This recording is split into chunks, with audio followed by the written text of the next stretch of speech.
Thousands of police officers across the country. We've changed our tactics in the last couple of days. So besides marshalling more officers, we're brigading some of them at key strategic locations across the country to give us more agility to respond to wherever the protests are most intense, so that we can respond with agility and show overwhelming force, so that the criminals and thugs on the streets don't succeed. We're hearing about specifically immigration centres or immigration lawyers being targeted. How concerned are you for people in that space tonight?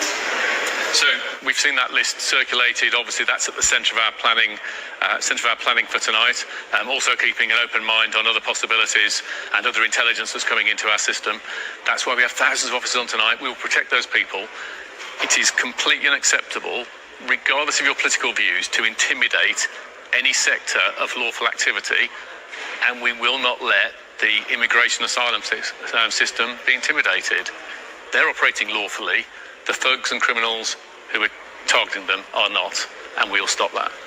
Do you believe, as some commentators, former police officers have suggested so far, that what we've seen across the country could be slipping into terrorism? Is that how seriously you think we should be treating this? So we'll throw the full force of the law at offenders, whether that's charging people with assaults, violent disorder, riot, and if terrorism offences are appropriate, I know that Director of Public Prosecutions has said he's prepared to consider that.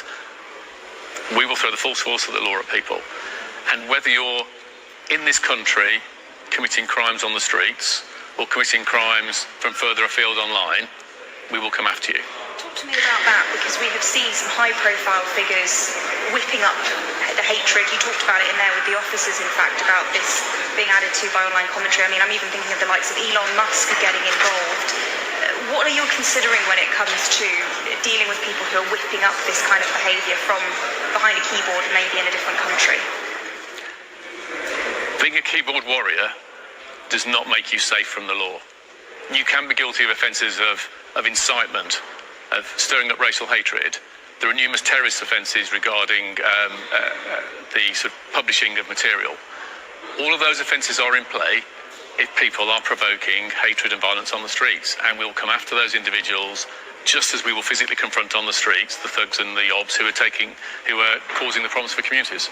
And on that note, a lot of this commentary discusses two-tier policing. Where do you stand on that, and what would you like to say to the people who say that you are treating different groups differently when it comes to your policing response? It's complete nonsense. We have commentators from either end of the political spectrum who like to throw accusations of bias at the police, because we stand in the middle. We operate independently under the law without fear or favour. And if you've got crazy views over there, you don't like it. And if you've got crazy views from over there, you don't like it. We will continue to do that. The serious voices who echo those are of more concern to me, because the risk is they legitimise it, and they legitimise the violence that the officers I'm sending on mutual aid today will face on the streets. They are putting them at risk by suggesting that any of those officers are going out with any intent other than to operate without fear or favour in protecting communities. Are there individuals particularly that you want to name in that? I mean, again, I don't want to give individuals credit by naming them individually. But if you're a keyboard warrior, you're not safe from the law if you incite violence. Could even somebody like Elon Musk be considered for something I'm not like going to that? get into naming individuals. And then talk to me about, I know there were frustrations that you were feeling certainly on Monday in regards to an incident with a Sky journalist. I just wondered generally how you found the past week in terms of the stress and the strain that you are under. Where does this come in terms of your career? How much pressure the Met generally policing in this country is? The incident with Sky journalist was trivial. It was a trivial sort of sideline. We've had some very constructive meetings at Cobra. It's really helpful that government's looking to bring all the arms of government behind supporting us, and that's very welcome to chiefs. Meanwhile, we're facing a very big challenge. There's no shirking from that. But as you heard in there, I'm very proud of the men and women of the Metropolitan Police, and I know my colleagues across the country as chiefs are equally proud of their men and women. These are men and women who are prepared to stand in the middle of violence and confront it in a situation that 99% of the population would run a million miles from. They're prepared to do that to protect the peace.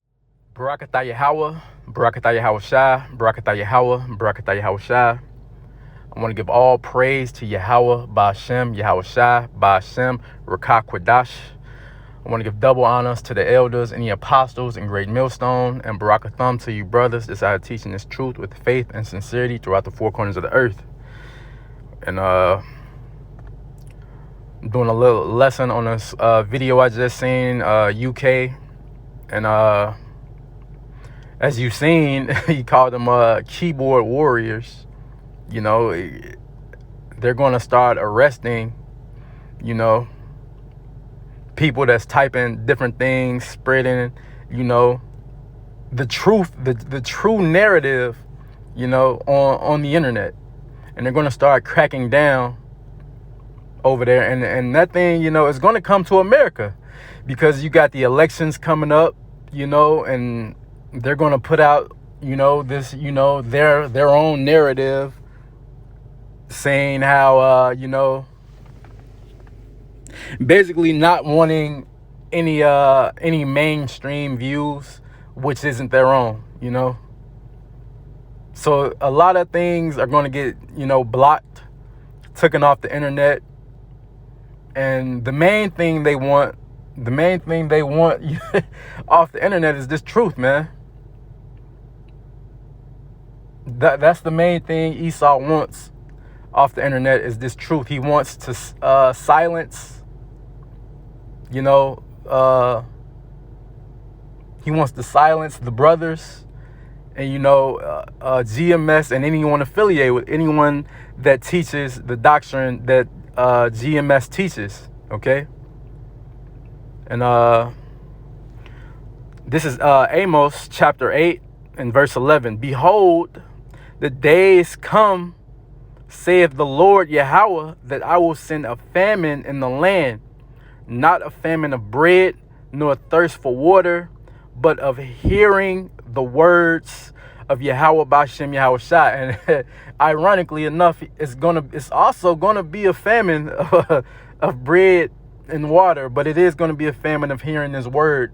You know, once Esau, you know, does what he does, because this truth isn't forever. This thing that you could just go on the internet and, you know, hear the words, hear the apostles preach, is not going to be around forever, you know. And the doors of mercy are slowly closing, you know. And this is verse 12. And they shall wander from sea to sea, and from the north even to the east. They shall run to and fro to seek the word of the Lord, and shall not find it. Okay? Because Esau is going to crack down on the internet. You know, he might just, you know, turn the internet off completely once he does his, you know, his cyber attack. It might attack the power grid. We don't know what's going to happen, but it's going to happen, you know. We don't know how he's going to do it, but he's going to do it, you know. Because the election's coming around. And brothers, you know, YouTube is already censoring, you know, brothers' channels, you know, for little bullshit here and there, you know. You might get a strike.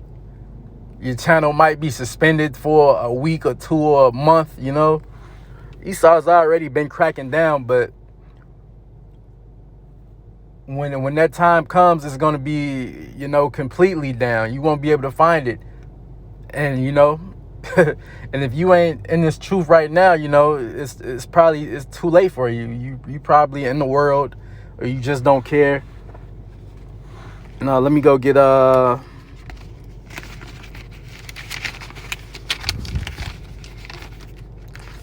Corinthians.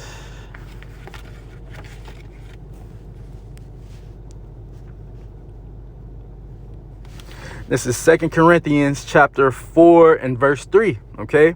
But if our gospel be hid, it is hid to them that are lost, okay? So if you can't find this truth now, you lost. You in the world, you know? And the day of the Lord is going to sneak upon you as a thief in the night. because you're not prepared for what's about to happen. You're not watching, okay? You got all hell about to break loose. You know, you just had China's stock market, you know, just collapsed a little bit. But that's just a sign for things to come, man. And people are not you know, taking heed. You know, people are not taking heed to the words that the prophets are prophesying, you know. People out there still partying. People out there not, you know, not paying attention to what's going on around them. They're still going out eating pork and fucking seafood boils, you know. They still out here partying. Still out here acting like this place is just going to keep on going on. And then one day they're going to wake up in the morning and bread's going to be $200. You know, so I hope this lesson was edifying. You know, I want to give all praise to Yahweh, Ba'Shem, Yahweh Shai, Ba'Shem, Rakak Wadash. We don't have too much longer. We almost up out of here. Keep pushing.